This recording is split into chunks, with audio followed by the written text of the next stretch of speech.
Eu devo dizer a vocês, vocês que estão aqui presentes conosco e a vocês que nos assistem em casa, que para mim é motivo de muita alegria estar aqui, mas é aquela alegria genuína, né?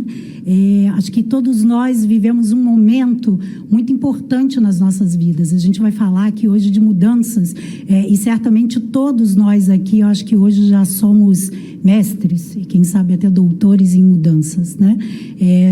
Todos nós tivemos que aprender, tivemos que reaprender e tivemos que desaprender uma série de coisas para que a gente pudesse, nesse momento, estarmos aqui juntos para falarmos de mudança, de gestão de pessoas e de negócios. Então, assim, é uma alegria enorme estar aqui representando a Associação Brasileira de Recursos Humanos e dizer para vocês que eu tenho certeza que a manhã de hoje vai ser muito proveitosa, porque a gente vai ter a oportunidade de refletir sobre os desafios que nós temos nesse momento de efetivamente colocarmos em prática aquilo que o grande princípio da sustentabilidade já vem anunciando para a gente há muito tempo, que é como é que a gente faz escolhas inclusivas, como é que a gente faz negócios e preserva vidas. O que nós fizemos talvez por muitos e muitos anos foi fazer escolhas selecionando ou uma coisa ou outra coisa. E o momento da pandemia ensinou a todos nós que a hora é de verdade a hora de pensar no e. Então a gente está aqui, né? Mais uma vez, retomando as nossas atividades, discutindo, produzindo saber, trocando experiências e preservando vidas e pensando nos nossos negócios. Então, por esse motivo, eu, de fato, tenho uma alegria genuína. E quero agradecer, obviamente, ao Sindiplastas pelo convite para que mais um ano a BRH estivesse aqui presente, né, e participando desse momento. Eu tenho a honra de, na manhã de hoje, poder fazer a mediação de todos os debates que vão acontecer aqui. E é por esse motivo que eu vou encerrar minha fala agora, porque vocês não vieram aqui para me ouvir, né? Vocês vieram aqui para ouvir outras pessoas, e nós vamos começar justamente pela nossa primeira palestra do dia, com o Léo de Castro, que vai abordar o tema Desafio da Cultura e Retenção de Talento nas Empresas. O Léo, ele é graduado em Administração pela Universidade Federal do Espírito Santo, ele é pós-graduado em Administração e Marketing pela Fundação Getúlio Vargas de São Paulo e mestre em Administração pela UNB, Universidade de Brasília. Atua como vice-presidente da Fibrasa e é conselheiro das empresas Nazca Limitada, Econservation Estudos Ambientais e Nave Supply Ship Chandler Limitada. Foi presidente da Findes na gestão 2017-2020, já ocupou a presidência da Associação de Empresários da Serra no período 2003-2005, do Sindicato da Indústria de Materiais Plásticos do Espírito Santo, Sindiplas, Espírito Santo 2009-2012, foi vice-presidente do Espírito Santo em Ação na gestão 2013-16. É vice-presidente da Confederação Nacional da Indústria, CNI, presidente do Conselho Temático de Política Industrial e Desenvolvimento Tecnológico, COPIM, da CNI. Léo, seja muito bem-vindo. Deixa eu só limpar aqui para você começar. Vai? Então...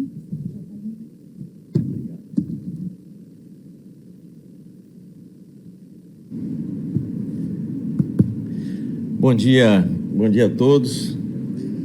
Um prazer enorme estar aqui. Agradecer ao presidente Jaclay pelo convite. Agradecer ao Dudu Eduardo, vice-presidente da Findes, pelas palavras na abertura, muito importante. Eu queria começar primeiro, assim, fazendo um disclaimerzinho rapidinho, que o Gilmar falou assim que os especialistas, Léo de Castro e Zé Fernando, especialista aqui é o Zé Fernando, professor Zé Fernando, eu sou aprendiz, então nós vamos aprender com ele, eu vou trazer aqui a prática, né, o aprendizado do caminhar, né, empresarial e do convívio, mas com certeza nós vamos aprender muito com o professor Zé Fernando, com a Kátia também, né, que está conosco, e eu acho que isso é muito importante. Eu até, Zé Fernando, trouxe até cola, especialista não traz cola, né? Então eu trouxe até uma colinha aqui para minha fala de hoje. Bom, eu queria também parabenizar o Sindiplastes, né? Porque o tema que a gente vai tratar, ele é de fato extremamente relevante para todas as organizações, né? Públicas, privadas, e tem sido debatido cada vez mais, e ainda bem, né, de forma ampla na sociedade, porque o que muda uma organização, o que faz uma organização ter sucesso ou não, é o conjunto das pessoas, né? Então, cuidar das pessoas, quem põe de pé uma organização de sucesso é um time, né? E pessoas têm várias e várias características, tem momentos, precisam de atenção, né? Precisa ter um olhar amplo sobre isso, porque às vezes a gente, no nosso modo fazer da vida, nessa correria que a gente vive, a gente acaba achando que é tudo máquina, número, a gente nem sabe o nome das pessoas e vai empurrando as organizações grandes. Você fala, tem mil colaboradores, né? Mudou o termo para colaborador, mas não mudou o tratamento, né? Então, assim, organizações de sucesso são organizações que têm um time realmente engajado com uma ideia, com um propósito daquela organização, que compraram o desafio, que vão para ali muito mais atrás de uma realização, né, do que de uma simples recompensa econômica. É lógico que a recompensa econômica é fundamental, mas ela por si só esgota rapidamente a motivação. Então, esse olhar que o Sindiplastes traz e esse debate, eu acho que enriquece muito esse momento nosso.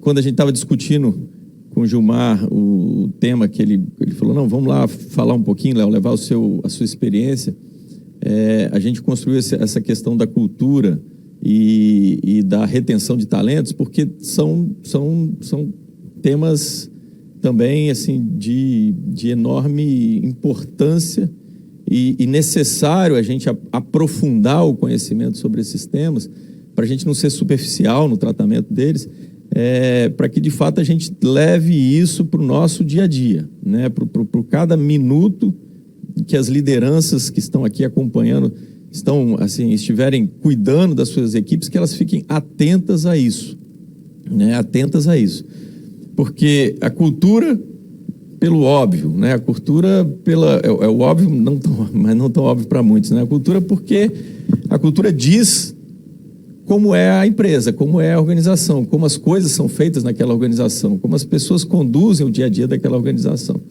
E a retenção de talentos, porque nós temos um desafio gigantesco, né, de produtividade nas empresas, né? Todas as organizações estão desafiadas a aumentar a sua produtividade, a sua competência, né? Hoje, estava conversando cedo com um amigo, assim, a concorrência parece hoje, ela desconsidera os modelos atuais, né? Ela surge a concorrência de um ambiente, de um lugar que você nem está esperando, porque aquele player chega sem olhar para aquilo e falar assim, não, o Gilmar faz aquele produto, eu vou fazer aquele produto do Gilmar, mas com um aperfeiçoamentozinho de leve. Não é mais assim, eles chegam realmente rompendo o formato totalmente. Então, você cuidar da produtividade, da consciência competitiva que você constrói com o seu time, né?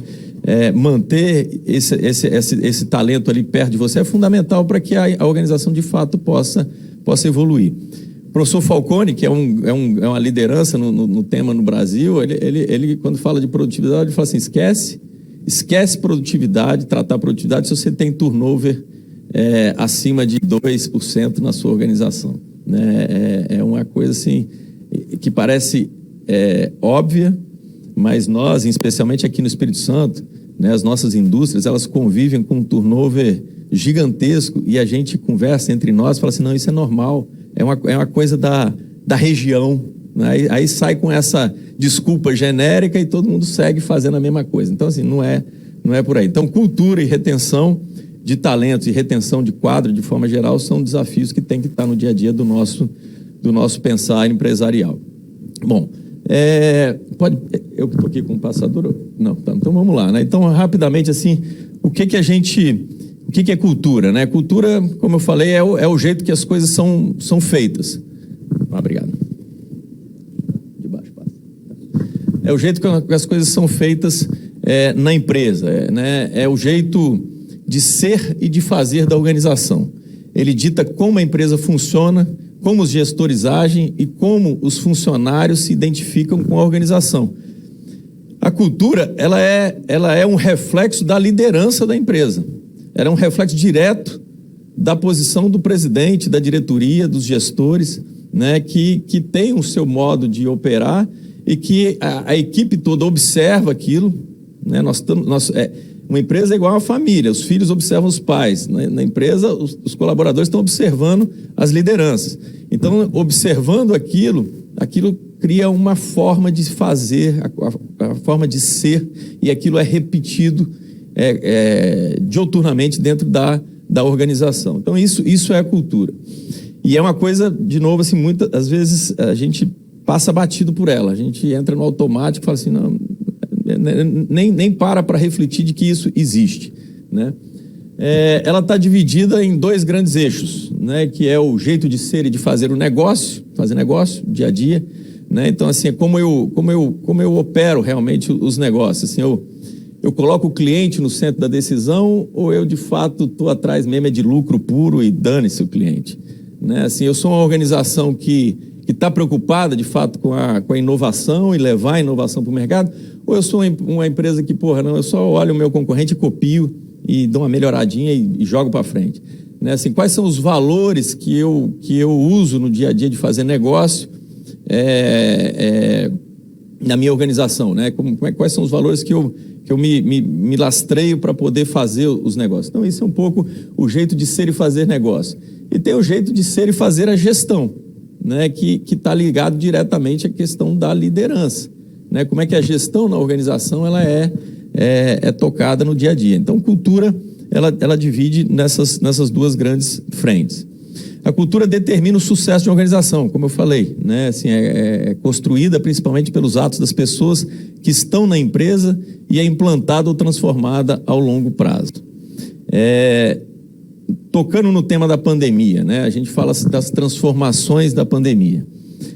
Aí só fazendo um paralelo, aí o professor José Fernando e a Kátia podem me corrigir, eu posso até falar que eu estou errado de verdade, mas assim, logo no começo da pandemia a gente fala assim, o mundo mudou, tudo vai mudar, tudo vai ser diferente, né? Acabou, né? O exemplo mais óbvio, que a gente sempre é muito da questão física, o argumento mais óbvio é falar assim, acabaram os escritórios, todo mundo vai trabalhar de casa, vão devolver as lajes, né? Vamos todo mundo se organizar porque o mundo mudou. Cara, nós não mudamos as coisas em 1 ano, 2 anos. Nós não mudamos a cultura de organização em 1 ano, 2 anos. Não é um dia que eu chego na empresa e falo assim, olha, Dudu, chega aqui na Fins e fala assim, não, olha, aqui nós agora vamos mudar a cultura da Federação das Indústrias. De uma organização de 60 e tantos anos. Não é assim, né? Não é a pandemia, ela acelerou, catalisou, né, algumas mudanças que já estavam em curso, mas ela não definitivamente fez uma mudança radical que você falou assim, não era assim, agora é assado. Não, ela acelerou coisas que estavam acontecendo. Então, nós estamos sim num processo de transformação cultural, né, há algum tempo, né, acelerado pela forma como a gente se comunica, pela lógica da internet, pelas inovações que estão surgindo, pela queda das barreiras entre os países, das culturas, né? E o que a pandemia fez foi dar uma acelerada nisso, né? Mas muita coisa que, se você ler lá as matérias lá do ano passado e ver a realidade de hoje e o que se afirmavam que eram mudanças definitivas, hoje está tudo voltando, porque a cultura para mudar, ela é dura, ela volta, né? Assim, você tenta fazer uma mudança, você emplaca uma ideia, mas se você não vigiar aquela ideia, se você não firmar aquela ideia, se você piscar, quando você foi ver, voltou tudo que era antes, né? Então, assim, é porque é uma característica nossa do ser humano não é de fazer muita mudança, não. A gente é meio... O ser humano é meio acomodadão, né? Assim, então, ele quer ficar do jeito mais ou menos que está.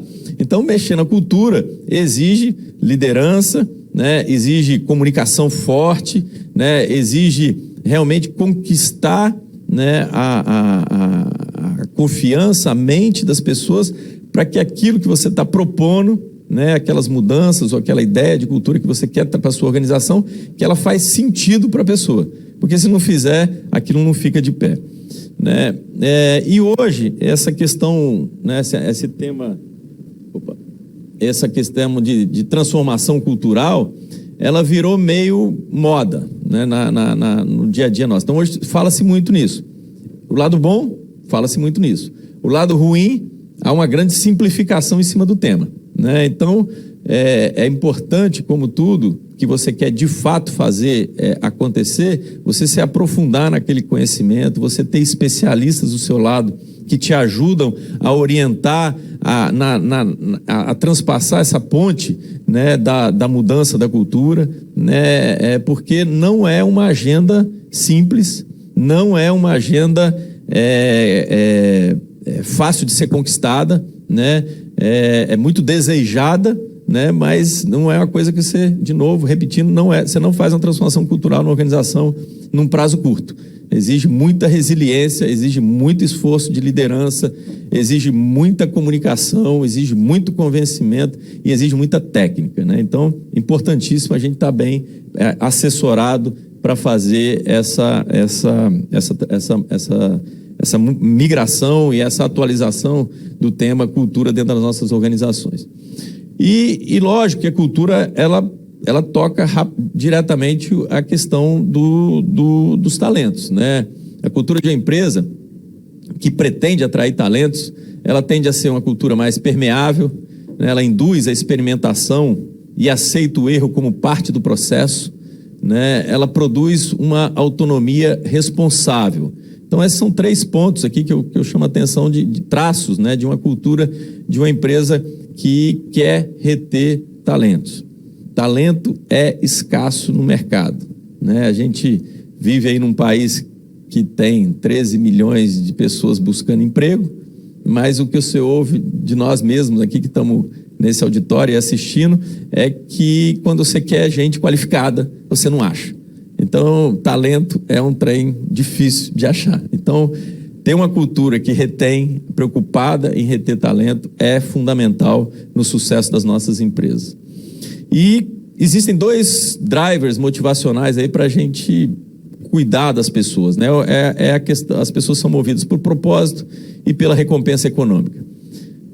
Não tem certo nem errado, né? Assim, você tem que compreender isso, né? E fazer a leitura do seu time para você aplicar, né, os drivers motivacionais que funcionam para o seu time, né? E via de regra eles estão muito cruzados, né? As pessoas precisam de propósito, elas precisam fazer sentido ela ir trabalhar, né? Precisa fazer sentido ela participar de uma organização, e precisa ter um sistema de remuneração que seja atrativo e que motive ela a viabilizar os projetos e sonhos que ela tem. O líder do futuro, né? Porque quando a gente fala de talento e de retenção, a gente fala, né, obviamente, de liderança, né? E a liderança na organização, ela tem a liderança maior, lógico, que é o presidente da empresa, mas são vários líderes. Todo mundo que tem uma pessoa que faz parte da equipe é um líder, né? E conhecer, conviver, entender aquele ser humano, né? Compreender o momento dele, né? É fundamental para que você consiga estabelecer uma liderança motivadora, uma liderança que de fato faça, não só retenha o talento, mas que você consiga produzir o melhor resultado com aquela equipe que está ligada diretamente a você. Então, o líder do futuro, algumas características também eu pensei aqui, né? Conhece a si mesmo e busca entender como o outro funciona melhor. Compreende o que se transforma e o que não se transforma.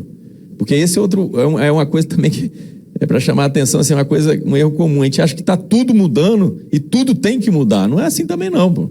Tem coisa que muda e tem coisa que tem que ter uma estabilidade, porque senão qualquer um pira, né? Assim, nós precisamos um nível de estabilidade e um nível de mudança. A gente muda o que realmente precisa, o que está desafiado, mas eu tenho que manter. Eu brinco que as organizações, assim, principalmente a indústria, né? Indústria não é agência de propaganda, que toda hora tem que sair uma campanha nova, um trem novo, não. Indústria exige persistência numa escolha.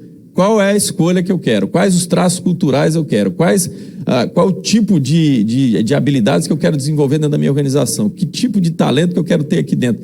Então, eu tenho que ter isso claro, desenhado, porque você não tem as empresas não se enquadram a todo perfil de pessoas, né? Então, você tem que saber o que você é e o que você quer para você atrair aquilo e manter aquelas pessoas dentro da sua organização. Porque você começa a mudar demais, você atrai um talento, mas porque você tem características culturais que interessam aquela pessoa. Mas de repente você começa a mudar tanto que o cara fala, o que eu estou fazendo aqui? Eu entrei aqui com uma ideia, eu vim para cá com um projeto, de repente mudou tudo, né? Então não é mais o meu lugar isso aqui, né? Então eu preciso saber o que transforma e o que não transforma. Equilibrar as dimensões hard e soft, né? Então assim, eu tenho que ter a questão do conhecimento técnico, né? Da tecnologia, eu tenho que ter isso, mas eu tenho que também ter o lado humano, né? De novo, a gente trata com pessoas, cara, não é número, né? Parece uma coisa assim que eu estou falando lá em 1950, mas ainda é uma realidade, né? Tem muito líder que trata a galera como um número. Eu tenho uma equipe de 50 pessoas, eu falei, tá, e aí? Você conhece os caras, você sabe o que está acontecendo na vida deles, você conhece, você cumprimenta os caras, você vem no turno da noite, você vem no turno da tarde, ou você só quer fazer por joystick a liderança da sua equipe, né? Então, tem que ter uma relação humana, o líder tem que estar preocupado com as pessoas, né? Exercer a liderança, o líder do futuro exerce a liderança cidadã, se importando com o outro além do muro da empresa, né? Então, assim, é o olhar além do dia a dia ali do local de trabalho, né? Compreender a pessoa no todo, né? Então isso é um ponto importante também. Não focam carreira longeva em uma mesma empresa e se movimentam se há um propósito que se conecta melhor ao seu, que eu falei, tem aí uma movimentação saudável até que as pessoas e as organizações promovem, né? Quem são os profissionais que queremos reter, né? Aí a gente tem essa discussão, a gente está hoje enfrentando uma discussão muito importante e que eu acho que ajuda muito as organizações, que é a questão da diversidade. E se trata muito da diversidade com questões de raça, né, de gênero, né, de classe econômica, e é muito importante. Mas fala-se pouco da diversidade de gerações. E isso é uma coisa muito importante também na organização. Nós precisamos fazer com que as organizações consigam liderar com a operar com a diversidade de gerações, porque hoje você tem na empresa, né, essa geração, desculpa, deixa eu voltar aqui, essa geração Y, né, que a grande maioria dos colaboradores da empresa está aí nessa faixa aí. Tem as suas características, né? Tem pressa pela ascensão na carreira, buscam reconhecimento, querem ter reais oportunidades de crescimento, são criativos, engajados e tal. E a geração Z, né? Que é essa geração que mais está empurrando agora o mercado como um todo, que é a nova geração dos trabalhadores, gostam de trabalhar em grupo, mas trabalham bem sozinhos, são ágeis nas tarefas, comunicam-se em todas as plataformas, têm inclinação ao diálogo, querem causar algum impacto no mundo, trabalham principalmente por um propósito e não se apegam a regras. Então, assim, eu preciso fazer essa turma se conversar dentro da organização e conviver. Então, essa lógica da diversidade, né, ela é saudável, ela realmente muda a organização e faz com que as pessoas que estão dentro, elas percebam de fato que aquela organização é uma organização ok, uma organização legal para se trabalhar, que é bacana. E essa questão, né, das gerações, ela tem um choque muito grande aí, que a gente subestima, né?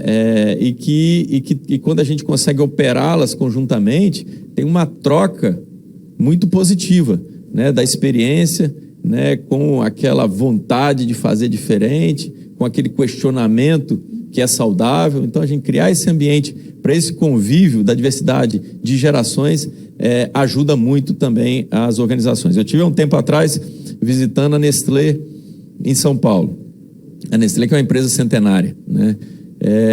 E a Nestlé mudou, né, de sede há 2 anos atrás, assim, meio que 500 metros para o lado, mudou de prédio, né? Mas para um prédio que comunicava de forma totalmente diferente a forma com que a empresa queria operar, porque o físico também comunica, né? Então, quando você vê escritórios, né, sem paredes, salas de reunião de vidro, ambientes de descompressão espalhados por toda a organização, esses ambientes, eles também traduzem, né, para os colaboradores, uma mensagem, né, de como nós queremos que as coisas sejam feitas por aqui. Então, traduzem a mensagem da cultura, né? Para ficar um exemplo mais próximo, né? Eu tenho uma filha de 17 anos, está aqui hoje a Vitória. Há 1 ano atrás, a Vitória foi comigo lá na Fibrasa, né? Tinha tempo que ela não ia lá. Ela olhou o escritório da Fibrasa e falou assim: ô pai, caidinha essa Fibrasa, hein? Né? Então, assim, é o olhar do jovem que chega e fala assim: pô, a empresa é massa, a empresa dá lucro pra caramba, a empresa é bacana, a empresa tá na ponta da tecnologia, mas descuidou disso, né? Então, quando você olha um comentário assim, simples assim, mas você faz uma reflexão e fala assim: cara, essa galera nova não vai querer trabalhar na Fibrasa. O talento novo vai olhar para mim e falar: pô, caidinho esse troço, hein, velho? Quero não. Ah, mas a empresa é bacana, a empresa é isso, tem 50 anos, tá fazendo isso, aquilo. O cara olha e fala: mas é isso aqui? Isso tudo que você está falando é isso aqui? Não é não? Acredito não. Então, assim, a gente tem o lado da liderança, né? O lado do lidar, tem o lado físico, né? Então, tudo isso é um conjunto de coisas para a gente reter as pessoas, né? As pessoas não querem mais trabalhar em qualquer lugar, não querem mais ter qualquer liderança. Elas não estão mais, as pessoas pedem demissão quando não faz sentido para ela. Mas você vai trabalhar onde? Fala: cara, aonde eu não sei, mas aqui eu não vou mais, né? Então, hoje, as pessoas estão com esse mindset. Então, a gente tem que lidar com isso. E essas pessoas são as pessoas que a gente quer manter. Essas pessoas são as pessoas que têm atitude, né? São as pessoas que vão mudar o nosso negócio, né? Então, o que motiva os profissionais talentosos a ficar nas organizações, né? Então, lideranças inspiradoras, né? Você vê cada vez mais empresários colocando o rosto e debatendo temas que você fala assim: pô, o que tem a ver?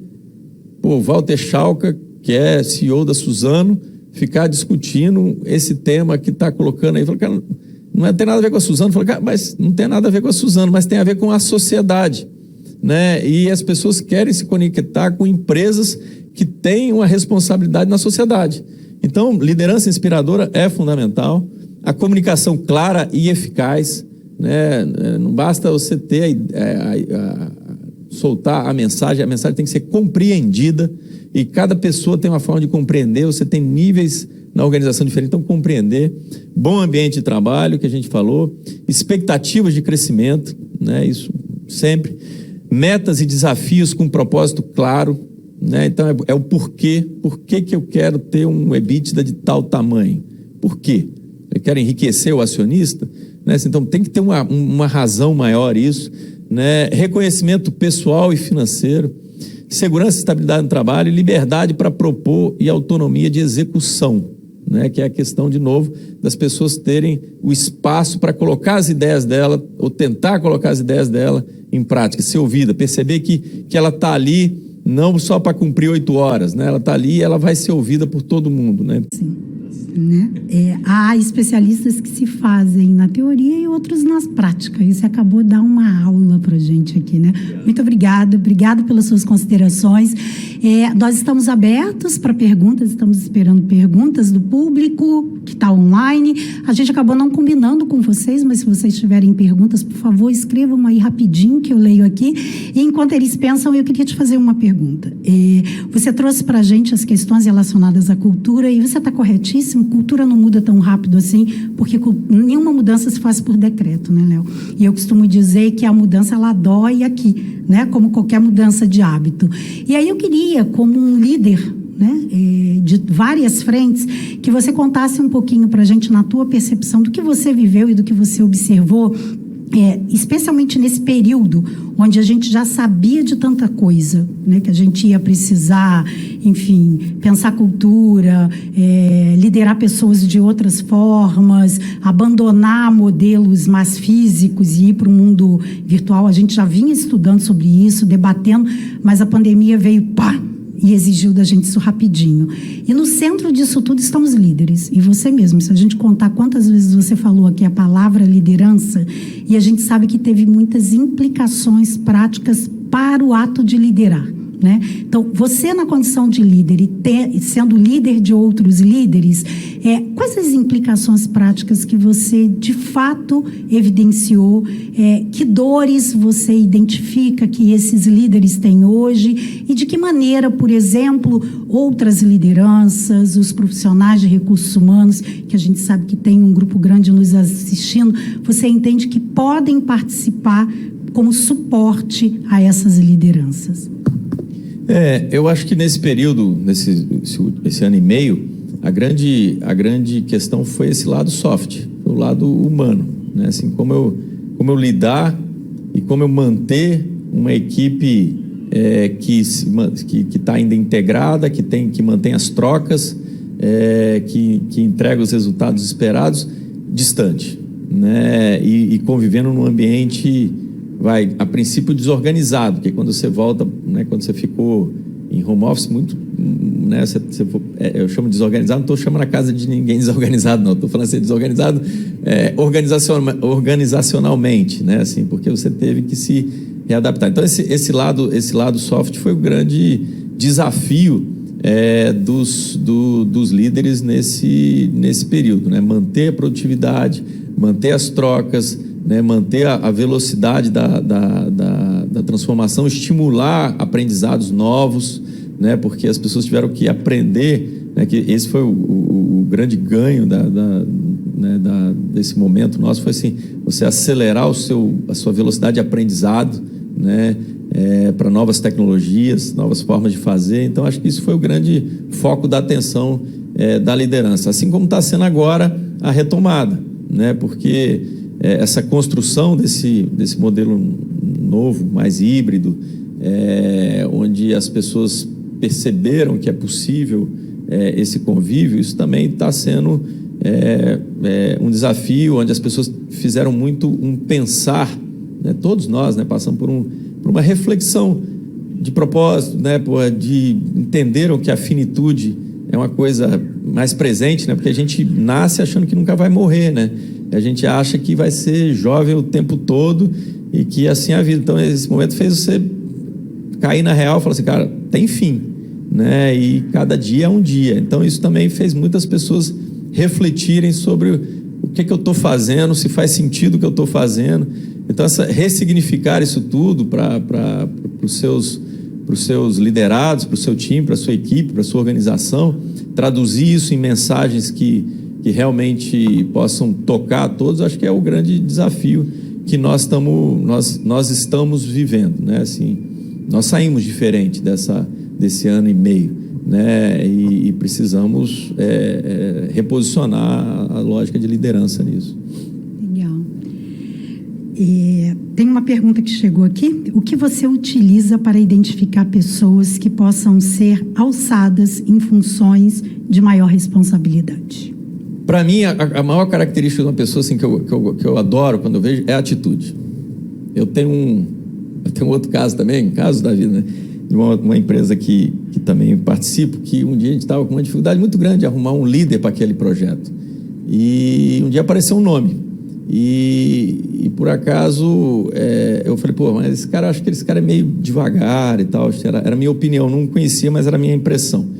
Aí um dia, conversando com uma pessoa próxima, ela falou assim, aí eu citei o tema, citei a pessoa, ele falou, pô, esse cara era um bagunceiro na sala de aula, foi meu colega de escola, era um zoneiro, organizava, mas fazia a confusão inteira na escola. Eu falei, pô, esse cara tem atitude, vou conversar com esse cara, né? Esse cara hoje virou o CEO de um negócio nosso, e super dando certo, Porque é uma pessoa que tem atitude, né? No caso da escola, estava uma atitude meio equivocada, mas tinha atitude, a questão de você direcionar a energia dele. Então, acho que liderança exige atitude, né? Percepção, energia para enxergar.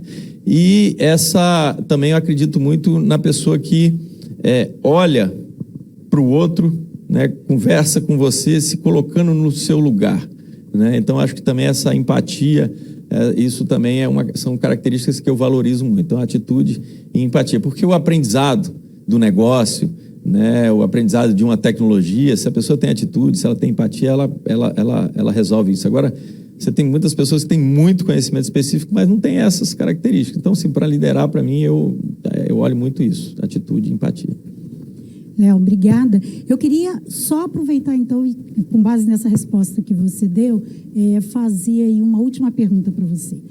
Você disse que você valoriza a atitude, sem dúvida nenhuma. Tudo que sinaliza é que cada vez mais é exatamente isso que vai fazer a diferença, né? Mas você traz como exemplo algo que a gente vive muito ainda nos nossos modelos educacionais, no momento em que as organizações precisam de atitudes. A maior parte das nossas escolas, o nosso modelo escolar ainda valoriza muito a cognição e menos o comportamento, estimula mais a cognição. Como empresário, como um líder empresarial, o que você diria para instituições de ensino, para professores, sobre o papel desses atores no suporte à formação de novos profissionais? Eu acho que a gente ainda vive um modelo educacional que quer colocar todo mundo dentro de um quadradinho. E ultimamente, o que eu tenho assistido e visto e ouvido é que quando não está no quadradinho, lança-se mão até de medicamentos hoje para colocar dentro do quadradinho, porque é o modelo que se quer. Cara, eu acho que assim, é o que a gente falou um pouco atrás. Assim, a diversidade é importante, os comportamentos diferentes são importantes na organização.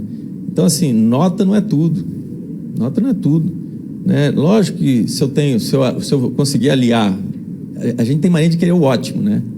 E eu não sou diferente, né? Se você conseguir aliar uma ótima atitude com um ótimo conhecimento, pô, é o sonho. Mas não é isso que é o padrão. Então, assim, nota importante é legal. Tem gente que tem nota, tudo tem lugar, não tem certo e errado, tudo tem seu lugar. Conhecimento específico, ótimo, importante. Atitude, ótimo, importante também.